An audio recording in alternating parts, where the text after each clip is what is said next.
क्योंकि हमारी ख़वातीन तो माशाअल्लाह घर घर में आलिमा मौजूद है, और ऐसी आलिमा के मसाला ऐसा गढ़ के लाएंगी कि किताबों में तलाश करने वाला पागल हो जाए और मसाला ना मिले। ऐसे ऐसे मसाले लेकर के आती है। अल्लाह माफ फरमाए और इनको हिदायत अता फरमाए, आमीन। इनको ये मालूम है कि ड्रेस कौन सी शादी में कैसी बननी, इनको ये मालूम है कि किस तरह किसके घर में कौन सी रस्म और रिवाज करानी है। इनको नमाज का मालूम नहीं है। जुमा इन पे फर्ज नहीं, पर जुमा के ही दिन नमाज पढ़ेंगे, जुमा के ही दिन नमाज पढ़ेंगे, जबकि जुमा इन पर नहीं है, लेकिन जुमा के ही दिन ज़ोहर की नमाज पढ़ेंगी, बाकी दिन नहीं पढ़ेंगी। हाल ये है कि अब्बा ने शादी की थी, सबसे पहले कुरान मजीद दहेज में भेजा था, कहा जाओ ससुराल पहुंचा दो, ससुराल वालों को पता लगना चाहिए मेरी बेटी नमाजी है, कुरान पढ़ती है।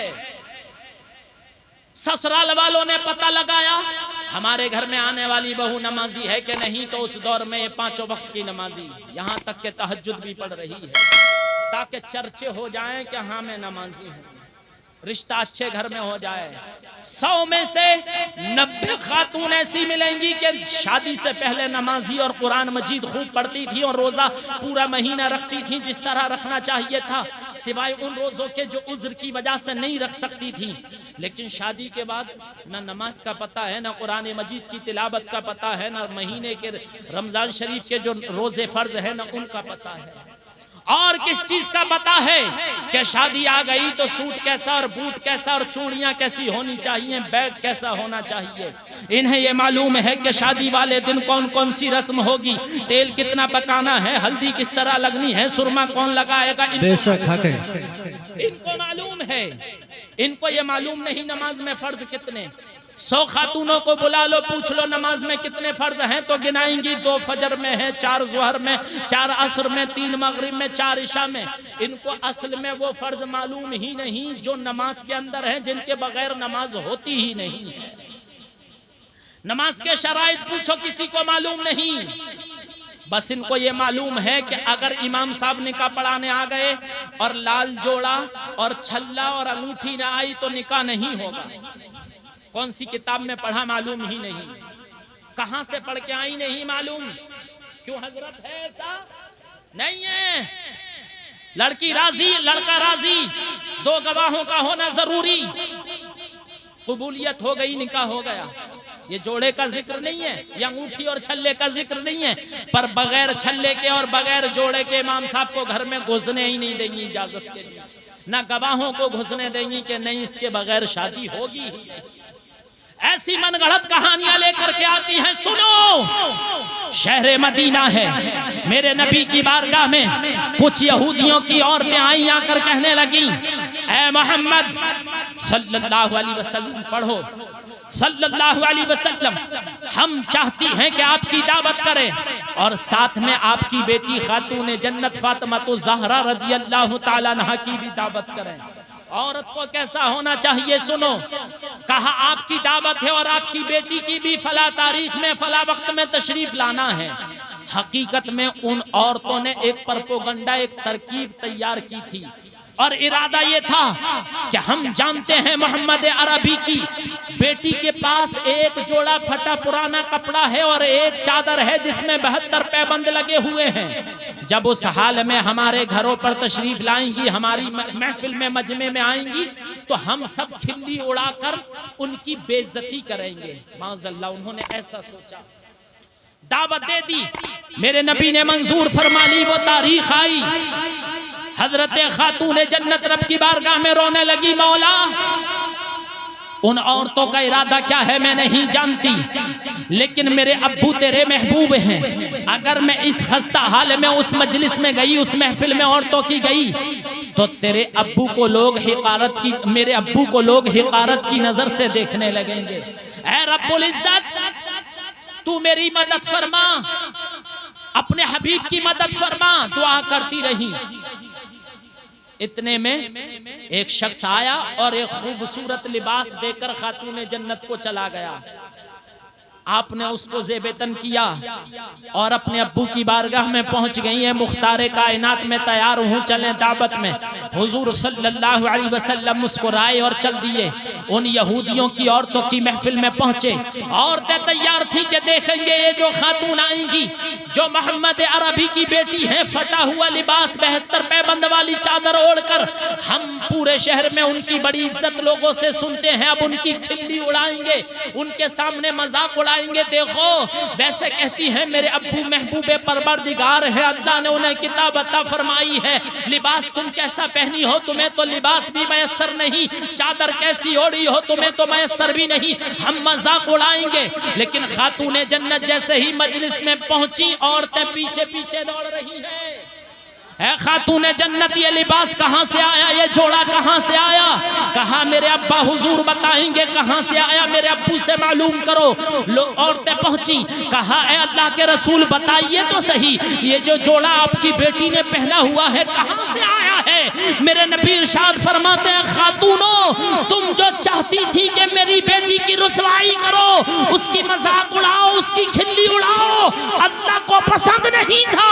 ये जोड़ा जिब्रील अमीन जन्नत से लेकर आए हैं, जो मेरे नबी इरशाद फरमाते हैं, आयशा सुनो, जब तक अपने सर से चादर को ना उतार देना, जब तक उस चादर में पैबंद ना लग जाए, तुम्हें हर महीना नया जोड़ा चाहिए। सुनो, अल्लाह के नबी सल्लल्लाहु अलैहि वसल्लम इरशाद फरमाते हैं, शौहर तुम्हारा घर में दाखिल हो, काम धंधा करके आए, बिजनेस करके आए, कारोबार करके आए, नमाज पढ़ के आए, मार्केट से आए, घूम कर आए, कहीं बैठ कर आए, मशवरे से आए, मीटिंग से आए, घर में दाखिल हो, तो अल्लाह के नबी इरशाद फरमाते हैं, जो खातून मुस्कुरा कर, कैसे मुस्कुरा कर उसका इस्तकबाल कर ले, अल्लाह के नबी इरशाद फरमाते हैं, अल्लाह उसे एक जिहाद का सवाब अता फरमाता है। बेशक हक है। सुभान अल्लाह। घर बैठे, लेकिन खातूनों का हाल बुरा। 29 दिन तक मुर्गा बकरा खिलाओ, 30वें दिन अगर चटनी मिल गई, अब्बा को फोन घुमाएगी, ये फकीट्टा तुम्हें मिला था मेरी शादी करने के लिए। बेशक हक है। हाल बुरा। भतीजे की तबीयत थोड़ा कान गरम, अम्मी ने फोन कर दिया तेरे भतीजे की तबीयत खराब, ये फेंका बर्तन भाड़ा ले, नास पीटे जा रही हूँ मैं, के तेरी मर्जी करे तो बुला लेना, नहीं तो नहीं आऊंगा। बेशक ये नहीं है। अल्लाह के नबी सल्लल्लाहु अलैहि वसल्लम ने अपनी बेटी को विदा किया और फरमाया, फातिमा अब से तुम्हारा घर तुम्हारे शौहर का घर ही तुम्हारा घर है, और इनकी खिदमत करना, इनकी कभी बात को टालना नहीं, क्योंकि ये तुम्हारे शौहर हैं। और ये जोड़ा अल्लाह अर्श पर बनाता है, ये जोड़ा अल्लाह अर्श पर बनाता है। खातूनों समझ जाओ बात, अपने शौहरों की तबा फरमा बरदारी करो। और ये नौजवान भी कम नहीं है, ये भी नौकरानी समझ रहे हैं, एक तरफा बात नहीं है। किसी की बेटी को लाए हो तो उसकी इज्जत करो, उसकी कद्र करो, उसका ख्याल रखो। जब तुमने निकाह पढ़ा था और तुमने कबूल किया था, मानानो नफका के, यानी कपड़ा लत्ता और खर्च तुम्हारे ही जिम्मा है, तो तुम शराब पीकर उसको मारो तोड़ो नहीं, गाली ना बको, पूरी मर्दानगी उस पर ना दिखा दो, बल्कि उसकी इज्जत करो जिस तरह अपनी बहन की इज्जत करो। बेशक हक है। सुनो, एक नौजवान मेरे नबी की बारगाह में आया, कहने लगा, या रसूल अल्लाह सल्लल्लाहु अलैहि वसल्लम, मैं आपकी बारगाह में आया हूँ, ईमान लाना चाहता हूँ, या नबी अल्लाह मुझको इजाजत दें कि ईमान लाने के बाद जिना करने की मुझको इजाजत होगी। मैं ईमान भी ले आऊंगा और आप मुझे इजाजत दे दें कि मैं जिना करता रहूं। अल्लाह के नबी सल्लल्लाहु अलैहि वसल्लम ने उसे करीब बुलाया, कहा मेरे करीब बैठ जा। वो दो जानों बैठ गया। अल्लाह के हबीब सल्लल्लाहु अलैहि वसल्लम इरशाद फरमाते हैं, फिर से के क्या कह रहा है? सहाबा गुस्से में है। हजरत उमर को जलाल आया, कहने लगे क्या कह रहा है, ईमान वाला और जिना करे? कहा हाँ मैं इजाजत मांग रहा हूँ, ईमान लाने को तैयार हूँ, मुझे इजाजत दी जाए कि मैं ईमान ले आऊं तो जिना करने की इजाजत होगी। अल्लाह के नबी सल्लल्लाहु अलैहि वसल्लम ने फरमाया हाँ तुझको इजाजत होगी जिना करने की, लेकिन कुछ सवालों के जवाब तुझको देने पड़ेंगे। कहा बताइए अगर आप इजाजत देने को तैयार हैं तो आपके सवालों के जवाब में देने को तैयार हूं। मेरे नबी इरशाद फरमाते हैं बता अगर तेरी बहन आती और मुझसे कहती क्या मुझे जिना करने की इजाजत है तो मैं इजाजत दे देता। कहने लगा नहीं मेरी बहन को इजाजत ना देना। कहा अगर तेरी माँ आ जाए कहने लगे जिना की इजाजत दो तो ईमान लाने वाली हूं तो इजाजत दे दूं। कहा नहीं माँ को इजाजत नहीं देना। कहा अगर तेरी जगह तेरी बेटी आ जाए और कहने लगे जिना की इजाजत दे दो तो क्या मैं इजाजत दे दूं। कहा नहीं उसको भी इजाजत नहीं देना। कहा तेरी बीवी आ जाए और कहने लगे मुझे जिना की इजाजत दे दो। कहा नहीं उसको भी नहीं देना। कहा बस तू इजाजत ले रहा है तो अपनी बहन के बारे में सोच, अपनी माँ के बारे में सोच, अपनी बेटी के बारे में सोच, अपनी बीवी के बारे में सोच। अल्लाह के नबी गोया दर्श दे रहे हैं नौजवानों, किसी की बहन बेटी की तरफ देखने से पहले अपने घर की खातूनों के बारे में 1000 बार।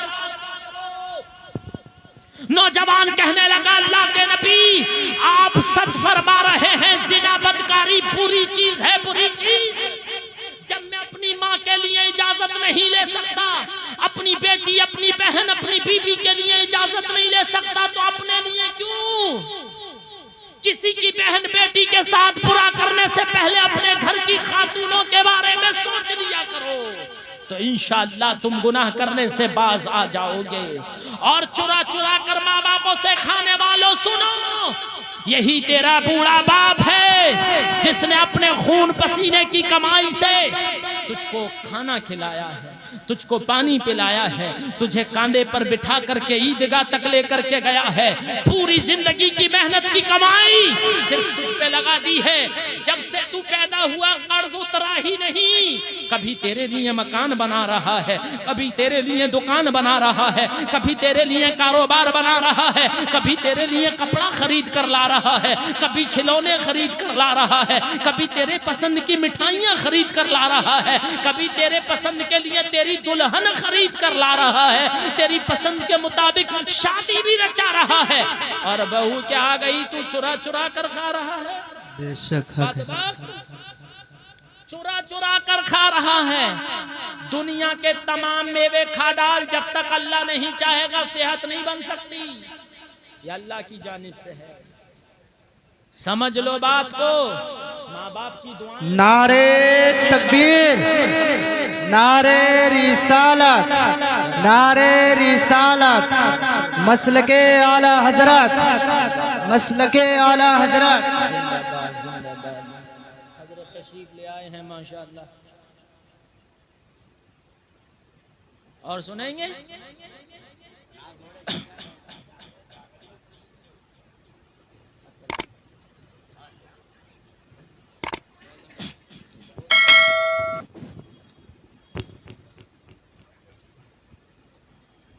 कहो सुभान अल्लाह। माँ से चुरा चुरा कर खा रहा है।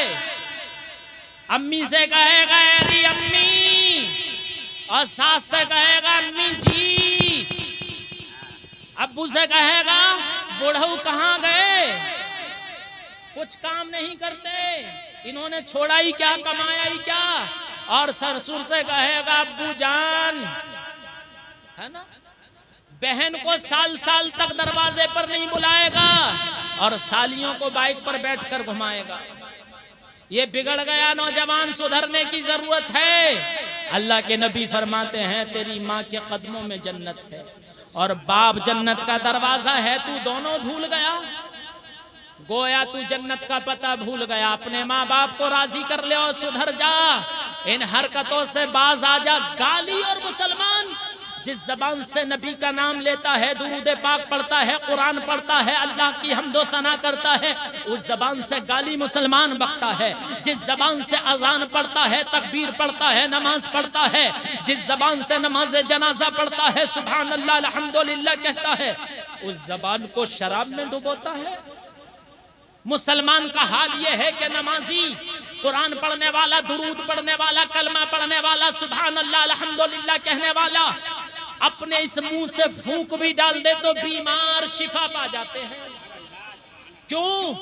क्योंकि इस जबान से पड़े हुए अल्फाज जब हवा की शक्ल में किसी के चेहरे पर जिस्म पर पहुंचते हैं तो शिफा मिलती है। तो इस जबान को शराब में डुबोने की हिम्मत कैसे हो गई? किसी से तुम बात करते हो, तुम्हारी जबान में अकड़ क्यों है? क्योंकि तुम जबान का अदब नहीं करते। मुसलमान जब सोता है तो गाने सुनते सुनते और टीवी देखते देखते कमरा बंद करके गंदी गंदी फिल्में देखता है। जिसको सोना था तो नबी पर दुरूद पढ़ते पढ़ते उठना था तो दुरूद पढ़ते पढ़ते वो गाना सुनते सुनते सो रहा है, गाना सुनते सुनते उठ रहा है, नमाज एक हफ्ते में पढ़ रहा है। बताओ क्या उसकी पकड़ कब्र में न होगी? क्या उसकी पकड़ हश्र में नहीं होगी? क्या अल्लाह के नबी उससे मुंह ना फेर लेंगे? नबी का आशिक होने का दावा करने वालों, रबीउन नूर के महीने में 12 तारीख को झंडे लेकर निकलते हो चौराहे पर, कहते हो नबी का दामन नहीं छोड़ेंगे। जबान से कहने से बचना होगा। 11वीं वाले पीर के नाम पर देगे लगाने वालों, सुनो कान खोलकर, 11वीं वाले के नक्शे कदम पर चलना होगा, उनकी नूरानी तालीमात पर अमल करना होगा। सुनो, हुजूर गौसे आजम फरमाते हैं जो बेनमाजी हो वो मर जाए तो उसे मुसलमानों के कब्रिस्तान में भी दफन ना करना। बेनमाजी और गौसे आजम का दीवाना, बेनमाजी और अजमेर वाले का आशिक, बेनमाजी महबूब इलाही का दीवाना, बेनमाजी और नबी का गुलाम नहीं। नबी का गुलाम वो होता है चलता है तो लगता है नबी का गुलाम जा रहा है, बोलता है तो लगता है नबी का गुलाम बोल रहा है, बैठता उठता है तो अंदाज बताता है नबी का गुलाम है, लिबास बताता है नबी का गुलाम है, टोपी और अमामा बताता है नबी का गुलाम है, उसका किरदार और अखलाक बताता है नबी का गुलाम है, माँ बाप की खिदमत बताती है नबी का गुलाम है, रिश्तेदारों के हुकूक बताते हैं नबी का गुलाम है, पड़ोसियों का सुलूक बताता है नबी का गुलाम है, इलाके के लोग बताते हैं नबी का गुलाम है। और जब वो मर जाता है इस शान से जाता है, लोग कहते हैं नबी के गुलाम का जनाजा जा रहा है, लोग कहते हैं नबी का आशिक जा रहा है। नमाज़े जनाजा हो गई, लोग दफन करके लौटते हैं, फरिश्ते कब्र में आते हैं, कहते हैं इसे हाथ ना लगाना, इसको ना जगाना, मुस्तफा का गुलाम सो रहा है, नबी का आशिक सो रहा है, गुलाम ये अब्दुल कादिर जीलानी का चाहने वाला सो रहा है, 11वीं वाले पीर का चाहने वाला सो रहा है। मैदान हश्र में मुस्तफा कहते हैं ये मेरा गुलाम है, इंशाअल्लाह बेड़ा पार हो जाए। सुभान अल्लाह, सुभान अल्लाह, क्या बात है, बहुत उम्दा। शराब नोशी तुम्हें नबी का दीदार नहीं कराएगी, जिनाकारी नबी की शफाअत तुमको नसीब नहीं होगी, वो काम जो अल्लाह और उसके रसूल ने तुम्हें मना फरमाया नहीं करना, और तुम वही करो तो जन्नत तुम्हारे और मेरे बाप की नहीं है, जन्नत अल्लाह पाक की है, जन्नत अल्लाह पाक की है। तुम जिस तरह चाहे रास्ता चलो और सोचो मंजिल तक पहुंच जाऊंगा, कैसे?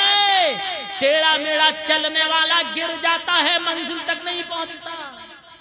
जिसको रास्ता दिखाया गया उसी रास्ते पर वो चलता है, तब वो मंजिल तक पहुंचता है। अल्लाह और उसके रसूल ने और अल्लाह के वलियों ने हमें रास्ता दिखाया है कि तुम्हें इस रास्ते पर चलना है, हमें उसी रास्ते पर चलना होगा, तब जाकर हमें कामयाबी मिलेगी। अल्लाह ताला हमें नेक अमल करने की तौफीक अता फरमाए। एक घंटा मेरी तकरीर को तकरीबन होने वाला है, हज़रत अल्लाम तशरीफ फरमा है इमाम हाजा, लिहाजा मैं चाहता हूँ कि उनका भी खिताब नायाब आपके सामने हो।